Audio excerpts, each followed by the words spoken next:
அச்சு பிச்சைக்காரங்கிட்ட போய் 1 ரூபீஸ் கேளுங்க. தந்தாங்கன்னா அவங்களுக்கு 100 ரூபீஸ் இருந்தாங்க. வாங்க போலாம். அண்ணா 1 ரூபா இருந்தா கொடுங்கண்ணா. சுத்த நீ பிடிச்சி மூஞ்சில ஊத்துறேன் போடா. 1 ரூபா இருந்தா கொடுங்கண்ணா. ஒரு 1 ரூபா தான் எனக்கு கொடுங்கண்ணா. இல்லையா?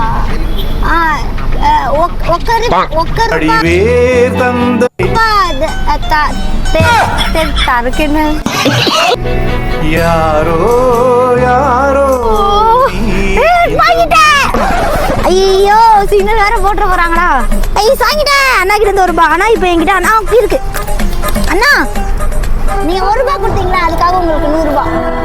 Thank you so much. நான் எக்ஸ்பெக்டே பண்ணல அவங்கள பாப்பேன். சென்னையில வந்து இப்ப நிறைய பேரை பார்க்க முடியல, அது ரொம்ப நல்ல விஷயம். சின்ன வயசுக்கு முதல்ல நிறைய ஞாபகம் இருக்கு. நானும் அப்பெல்லாம் பைக்ல போயிட்டு இருக்கும்போது சிக்னல் நின்னோம்னா 10 பேர் சுத்தி போட்டுருவாங்க. சில்லறை வச்சிருப்போம், பட் எனக்கு கொடுக்க முடியலன்னு அப்பா ரொம்ப ஃபீல் பண்ணுவாரு. அது மாதிரி பார்த்துட்டு இப்ப நிறைய பேரை பார்க்கவே முடியல. எனக்கு ரொம்ப சந்தோஷமா இருக்கு.